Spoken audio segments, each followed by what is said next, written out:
Queen Elizabeth II of the British Empire assumed the throne, the monarchy of England, on June the 6th, 1952. She assumed the throne of England on June 6, 1952. I graduated high school June the 6th, 1992. So when I graduated high school on June the 6th, 1992, she had already been on the throne for 40 years. June 6, 1952, she gets the throne. June 6, 1992, King Kong consciousness, graduates high school. She has been on the throne for 70 years. She was 26 on June 6, 1952. She was 26 on June 6, 1952. I am at a loss to understand why Africans in the UK, I'm at a loss to understand why Africans in the Caribbean islands, I'm at a loss to understand why Africans in America and around the world are celebrating 70 years of British white supremacy, imperialism, and African domination symbolized by Queen Elizabeth II. I'm trying to understand why any African on the planet Earth would be celebrating the British monarchy. The British monarchy more than any other European family. The British monarchy more than any other enslaver of African people is responsible for the greatest number of enslaved Africans. They are responsible for the greatest burden that slavery put on the backs of African people. Why in the hell are we celebrating the face of white supremacy?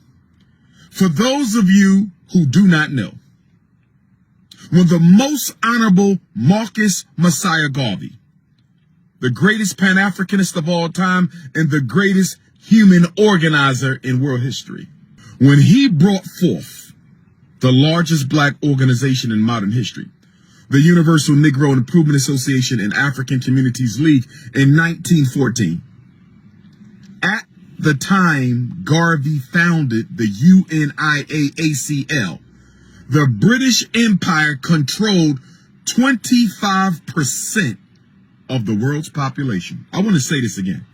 I need you to understand, overstand, and understand me. I want you to understand, overstand, and understand me. When Garvey created the UNIAACL, the British Empire controlled 25% of the entire population of the planet Earth.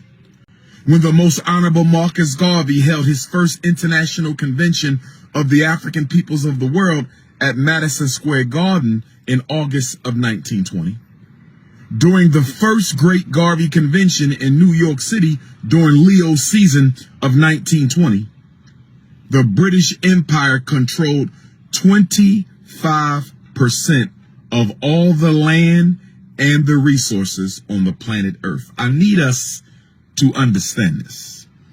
The greatest enslaver of African people was the British Empire.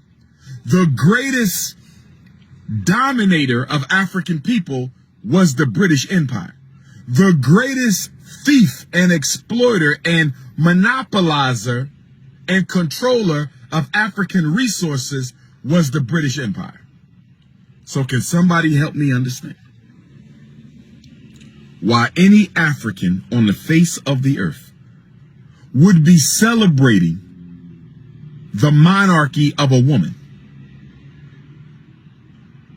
who, during her reign as the Queen of England and the monarch of the British Empire since the age of 26, June 6, 1952, Queen Elizabeth II was on the throne when Dedan Kimathi of the Kenyan Land and Freedom Army was assassinated. Let me say this again, because y'all don't understand, overstand, and understand the Prince of Pan-Africanism right now.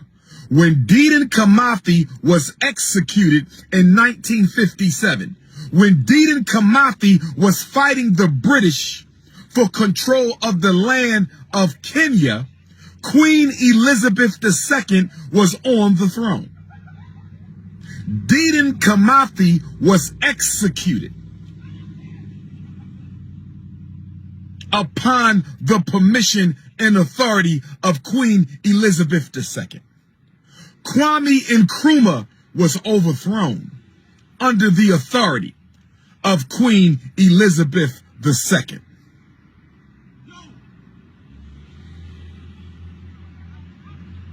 Chris Ani of South Africa was likely executed under the authority of Queen Elizabeth II. Steve Biko's murder, Robert Sobukwe's incarceration and untimely death, all under the authority of the Queen of England. But we are celebrating. But Nigeria, oil, gas, gold, resource rape under the authority of the Queen of England. I'm trying to understand. Jamaica under the Queen of England. I'm trying to understand. All the islands of the Caribbean controlled by the British. All the countries in Africa controlled by the British. And we are celebrating. We are celebrating the 70-year rulership of a woman who has caused more harm to African people globally. We are celebrating the rulership of a woman who has caused more harm to African people globally than almost any single person you can name. What she did to African people since 1952 is worse than what any other leader has ever done to a people in history, aside from enslavement itself.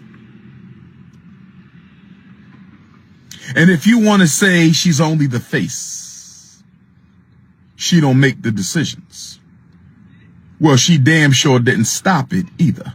She didn't stop the assassination of Dedan Kimathi. She didn't stop the torture of the Kenyan Land and Freedom Army. She didn't stop the overthrow of Osajafo, Dr. Kwame Nkrumah. She didn't stop the murders of Steve Biko, the incarceration of Robert Sobukwe. So many African leaders around the world lost their lives as a result of Queen Elizabeth II. And we got the authority. And I see Negroes in the chat defending the Queen. I see Negroes in the chat defending the Queen. This is how you know we as African people are at an all-time low. This is how you know that we as African people are at an all-time low. I don't care if British imperialism did not start with her. British imperialism in my life was ran by her. I've never seen a Jew defend the Nazi regime. I've never seen a European Jew defend the Nazi regime, but here go Negropeans on here defending the Queen of England against crimes against African people and humanity. We are in trouble. And to my African leaders,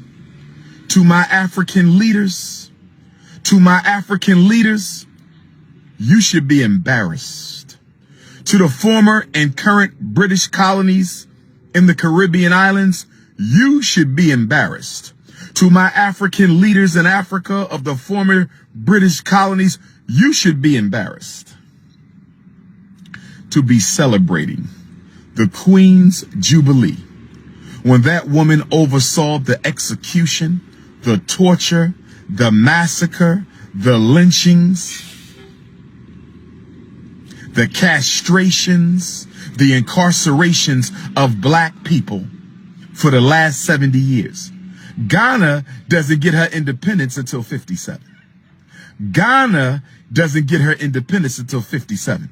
The Queen was already on the throne when Ghana got her independence. This woman is the face of neo-colonialism. Even if you want to scapegoat her predecessors, even if you want to scapegoat her predecessors, you can't scapegoat the fact that she is the face and the mother of the neo-colonization of the African continent and the British islands.